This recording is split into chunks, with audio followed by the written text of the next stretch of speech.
La menace fantôme comprend une chronologie complexe de traités, de manœuvres politiques et de manipulations grâce au plan directeur de Palpatine. Bien le bonsoir, mesdames et messieurs. Nous sommes l'animation de la soirée.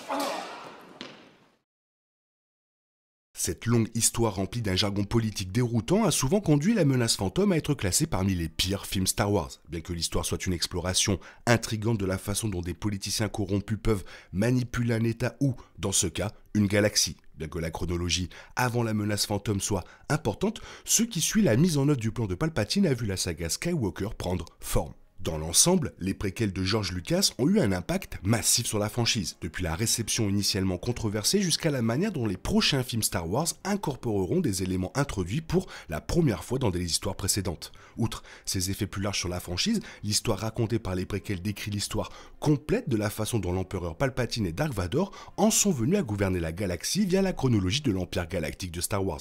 En tant que tel, explorer exactement comment ce plan a commencé en vaut certainement la peine, à commencer par les machinations politiques de Palpatine qui l'ont vu accéder au pouvoir dans la menace fantôme.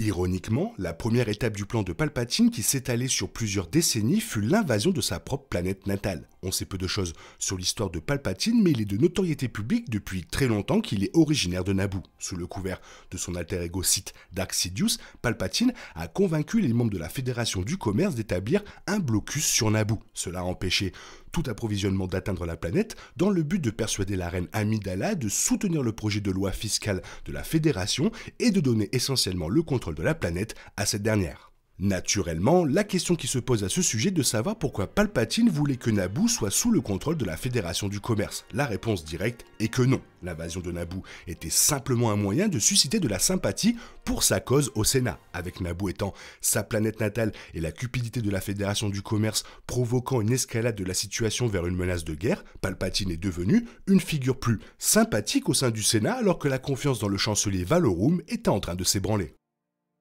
Pendant que Naboo était envahi et que Palpatine manipulait le Sénat à ses côtés, d'autres actions Sith étaient menées à travers la galaxie. Cette partie du plan de Palpatine n'a pas été explorée dans la menace fantôme, mais plutôt liée rétroactivement au film via la chronologie de la guerre des clones. Les plans de Palpatine avec Naboo ont coïncidé avec des actions plus ouvertement perverses, alors que le comte Dooku a trahi son ancien allié Jedi, Sifo Dyas. Sifo Dyas est mentionné à plusieurs reprises dans les préquels, mais son histoire est restée entourée de mystères jusqu'à la guerre des clones. Fait intéressant, Sifo Dyas soupçonnait que les Sith préparaient quelque chose au cours de l'ère préquelle, mais l'Ordre Jedi ne partageait pas du tout ses inquiétudes. En tant que tel, Sifo Dyas ordonna secrètement aux Kaminonéens de créer une grande armée de la République, également connue sous le nom d'armée clone. Souhaitant intégrer les clones dans ses plans, Palpatine ordonna au comte Dooku de tuer Sifo Dyas, ce que l'aspirant Sith fit avec facilité.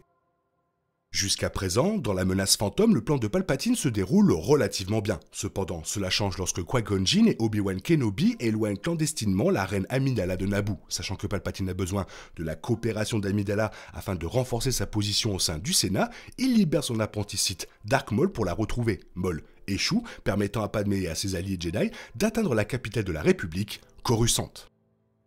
La chose la plus impressionnante dans l'accession au pouvoir de Palpatine est sans doute la fréquence à laquelle il a évité les obstacles potentiels. Quoi qu'il en soit, Palpatine avait souvent mis en place des mesures d'urgence pour remettre son ascension au pouvoir sur les rails, la plus importante étant le projet Nécromancie. Après que sa tentative d'enlèvement de Sith via Maul n'ait pas fonctionné, Palpatine a changé de tactique en se plongeant dans la manipulation politique. Utilisant leur amour commun pour Naboo, Palpatine persuade la reine Amidala d'appeler à un vote de censure contre le chancelier Valorum.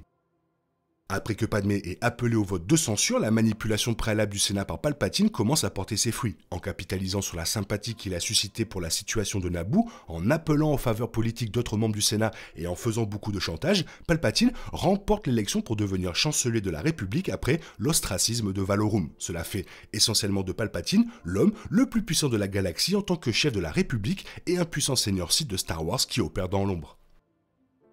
Tandis que Palpatine s'élève au sommet du paysage politique de la République, Dooku poursuit les travaux clandestins des Sith. Après avoir assassiné Sifo Dyas, Dooku commence à travailler pour transformer la grande armée de la République en une arme Sith mortelle. Dooku le fait en retravaillant les puces placées à l'intérieur des clones, ce qui deviendra les puces inhibitrices via un autre changement pour la guerre des clones. Comme révélé dans La Revanche des Sith, les puces inhibitrices deviennent une dangereuse épine dans le pied de l'Ordre Jedi. Les puces finissent par retourner les clones contre les Jedi, obligeant les soldats qui ont combattu aux côtés des gardiens de l'espace l'espace à les assassiner au profit de Palpatine. Ceci est devenu connu sous le nom du tristement célèbre Ordre 66 et découle entièrement des machinations hors écran de Dooku impliquant l'armée des clones dans la menace fantôme. Comme mentionné, le plan de Palpatine déraille à plusieurs reprises au cours des 9 épisodes de la saga Skywalker. Cela dit, aucun revers n'est sans doute aussi important pour Palpatine que la perte de Dark Maul. Maul meurt sur Naboo pendant le duel des destins, laissant Palpatine sans son assassin Sith. Sans Maul, Palpatine ne représente pas la même menace pour l'ordre Jedi qu'auparavant. Après tout le plan de Palpatine entoure un pur chaos. S'il parvient à semer suffisamment de guerre, de confusion et de désordre dans toute la galaxie possible, son ascension au pouvoir est beaucoup plus facile, comme le montre son élection vers le titre de chancelier dans la menace fantôme. En ce qui concerne l'ordre Jedi, Maul était un outil important pour assurer le chaos dans les rangs Jedi, en demandant à son apprenti de tuer régulièrement des membres de l'ordre. Quoi qu'il en soit, Palpatine s'est tourné vers le comte Dooku, Dark Tyrannus, comme prochain apprenti qui, bien que puissant dans la force et influent politiquement, ne possédait pas tout à fait la même soif de sang chaotique que Maul. La mission finale que Dooku a reçue de Palpatine pendant la chronologie de la menace fantôme est liée à l'armée des clones. Après avoir tué Sifo-Dyas et pris le contrôle des clones via les puces inhibitrices, Dooku est chargé d'effacer les archives de Kamino du Temple Jedi afin de garder l'ordre dans l'ignorance des plans originaux de Sifo-Dyas et de la mise à jour des schémas retravaillés des Sith. Cela explique pourquoi l'armée des clones n'a été découverte que 10 ans plus tard lors de l'attaque des clones.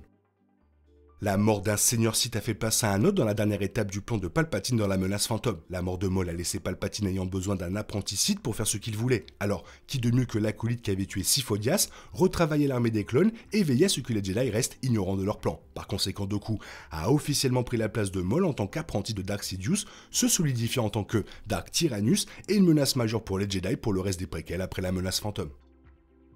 Comme d'hab, un super plan, tout était bien ficelé. Toi, qu'est-ce que tu en penses? Fais-moi part de ton avis dans la zone commentaire, sinon il est temps pour toi de reprendre le cours normal de ta vie. On se retrouve bientôt pour une nouvelle vidéo. Bisous bisous, bye bye, que la force soit avec toi.